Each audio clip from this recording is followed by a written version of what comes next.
So for group 3, we did case study number 3 on Nationalism, Populism, and International Business by Michelle, Holly, Riley, Jordan, Manny, and Sean. So I did the introduction. So I just wanted to go over a few points here before we get into the main meat of the paper. The rise of globalization has recently seen a resounding surge in nationalism throughout the West. Independent nations have attempted to distance themselves from the relationship that exists between member states, and then increased support from to some right-wing populist ideals have garnered increased support for populist politicians, which was highlighted in probably numerous articles, but especially in the one that I read. Citizens throughout Europe and America have sprung up to support these figureheads, leaning more towards those populist ideals. This has caused changes in the way that Western nations trade and conduct business, which we have seen in the news, and geopolitical politics and international business have always been linked, joined by mutual consideration for all parties involved. Benjamin Moffi, a fellow at Sweden's university, states that there are 3 requirements for populism.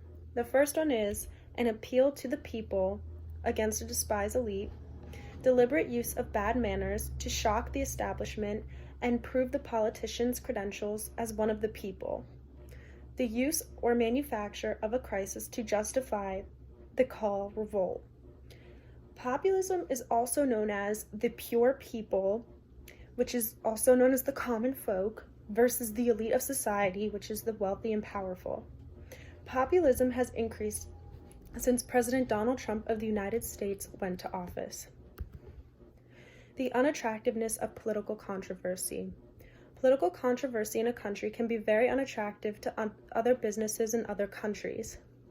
This is so because it's looked at as a very high risk for other businesses, or it can even look badly on that business to do business with the nation with all of this political things going on, especially when it comes to trading. The government can cause a serious effect to businesses because of adding tariffs to other countries and ruining relationships. And other countries may simply not want to trade with that country because of its political beliefs. Again, this can be looked as a high risk, and this is causing other businesses to refrain from investing, which can cause a financial crisis for the country. A way for other companies to solve this issue is that companies must be upfront with its people and communicate with how populism can and is affecting the company. It's always important that a company should communicate these problems to its employees, or this can be very detrimental to the company itself. Companies can also try to provide as much financial or job security as it possibly can to its employees.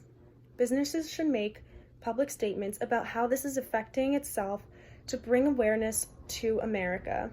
By bringing awareness, this can bring more awareness to the citizens of America and could even cause peaceful protesting so that we can try and turn around our situation here in America.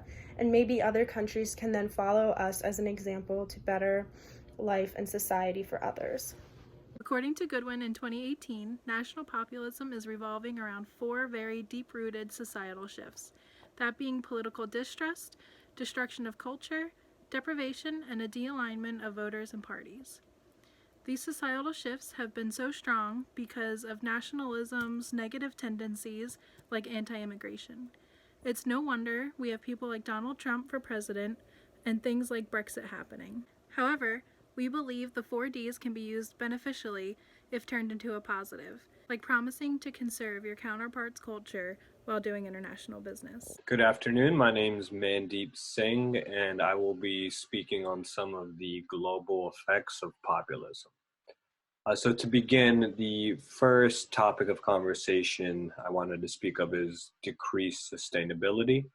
And what do I mean by decreased sustainability? Essentially, what I mean in the scenario is that it becomes harder for companies to operate in the nations that are being negatively affected, right? So if, for example, you're a global company, you have operations in XYZ nation, and there's populism going on around it, then it's going to be harder for these companies to be able to market to the citizens of that specific nation that, let's say, are against any type of immigration, foreign type of product, services, things of that nature, right? And an example of that right now is Brexit. So, long story short, Brexit, the United Kingdom is trying to leave the European Union and be their own nation, right? So essentially, the European Union is made up of a multitude of countries, numerous different countries, ranging from developing poorer countries to richer countries,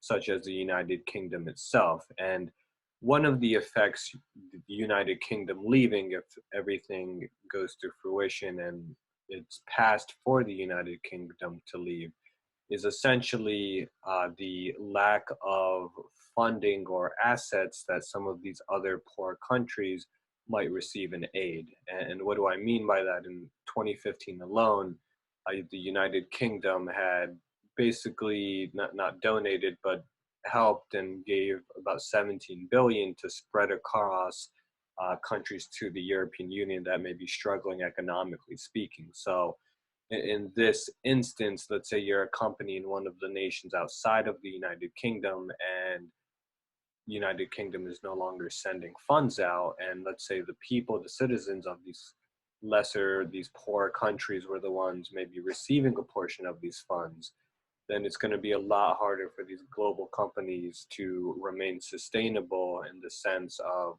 maybe they are now losing revenue. There's a heightened risk. There's more cost going into marketing, operations, things of that nature.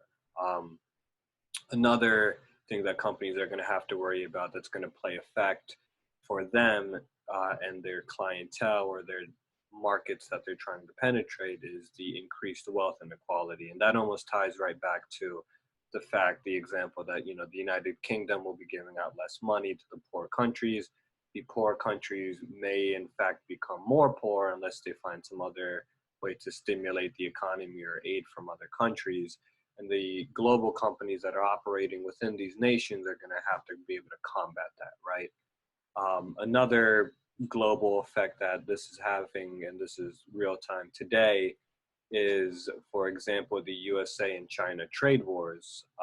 Populism is essentially, or this is an effect of populism to say the least. And what's happening here, and not just the trade barriers, but some of the border barriers, is that tariffs are being put on imports for countries that are exporting to that country, right? So USA is putting tariffs on China, and this is going to be affecting the companies not only within the United States, but the companies in China as well. For, let's say, a company in the United States that maybe outsources a lot of their imports, manufacturing, steel, things of that nature from China, now they're having to pay taxes on this, and this is going to increase essentially their cost, the price of what they're acquiring everything. So that's one of the effects. And another effect that companies are going to have to maybe worry about is, for example, the United Kingdom leaving, putting different type of border barriers and other things of that nature that may complicate regulations and things of that nature for companies who either trade globally or do business globally, because now they have to worry about the United Kingdom setting their own policies when they were maybe used to the policies of the whole EU, the European Union. Kind of going along with border barriers is restructuring of laws. That's the whole policy procedures, how businesses operate. Global companies are going to have to follow those new laws. And then along with that, if any of these laws affects immigration, the workers, people coming in and out, things of that nature, companies may have to worry about that, and it also might be an increased cost in the sense of that could affect their payroll as well, right? Their workers.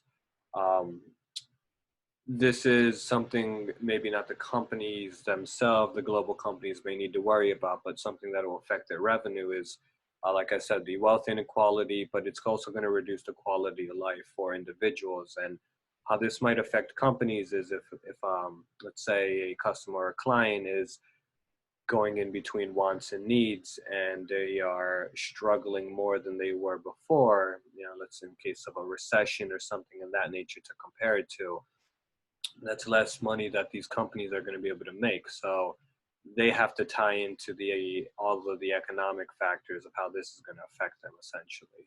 And all of these are above are just negative effects for global companies, the people that live inside these nations, and just essentially how populism is negatively affecting these countries themselves, the countries around them, nations around them. Thank you for your time. The rise of nationalism populism poses a threat to international business because it is dramatically shifting the global political landscape by taking on various forms across numerous contexts. Nationalism populism comes in the forms of cultural populism, socio-economic populism, and anti-establishment populism. These three forms of nationalism populism are prominent because of how populist leaders establish the tension between the true people and the outsiders.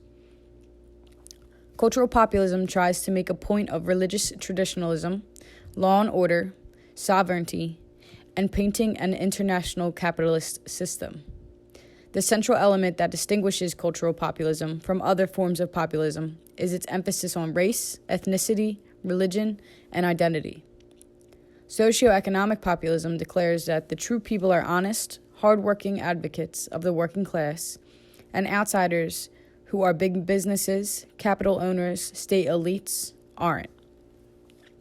It paints the picture of us versus them between the economic classes. Anti-establishment populists take issue with elites that are primarily opposite of the true people of the nation and are ultimately considered to be enemies. Cultural populism poses as a threat to international business because the true people are the native members of the nation state which are prioritized. Immigrants, criminals, ethnic, and religious minorities are considered to be the outsiders which are not prioritized. Having this mentality of enabling too much cultural openness is distasteful. Socioeconomic populism also poses a threat to international business because socioeconomic populism declares that the true people are honest, hardworking advocates of the working class, and outsiders are not. Having this mentality of empowering economic elite and foreign interests is disagreeable.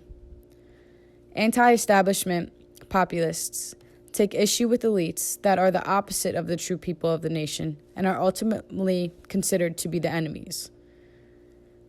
Anti-establishment populists viewing elites as the opposition can result in being less socially diverse, which poses as a threat to international business because it paints members of society as outsiders.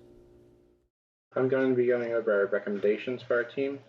My first recommendation is analyze the market, which we believe is the most important way to do this because you also need to understand what risk you face by entering into a new market, as well as what political risk and even economic risk, especially moving into a new market, which that could help you choose if you should do a franchise, joint venture, or another entry mode into another country. A lot of those risks, especially in foreign countries where the government might have stipulations against how much it has to be owned locally, or if maybe a foreign direct investment. It all depends on a lot of some government regulations. So that also helps you understand those things. And if you're not sure about a certain market, it would be best to go into a joint venture. Also, conduct a GD pest analysis. So that's global, demographic, political, economic, socio-cultural, and technological. So you need to really look at all those and what the threats and opportunities for each one of those are.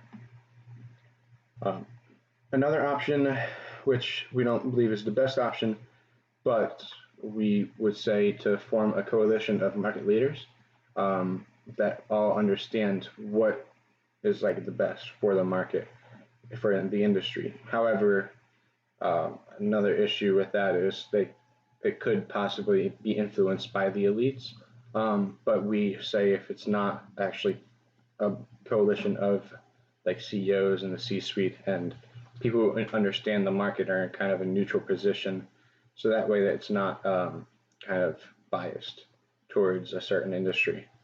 Also, it will make sure it's in the best interest of all the industry and not just certain companies, so it makes it more competitive environment.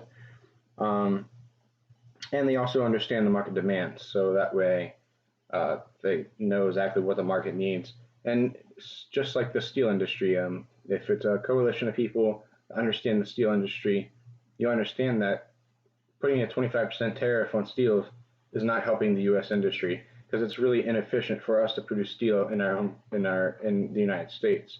Other countries like China, they know how to do it, and they do it a lot more efficiently. So it makes more sense for other countries to do stuff like that. So we have a coalition of these market leaders that understand, rather than someone like our president making these tariffs on the steel. It really doesn't make sense for us. And like I said, we don't want it coming from the elites, so it'd be coming from this coalition of this group, and so that way it's not coming from the CEOs and influenced by their policies and what they want. And then they also understand what industries need protection and what doesn't. So like I said, like the steel industry, do we need to protect that domestically? Probably not. If we protect other industries that,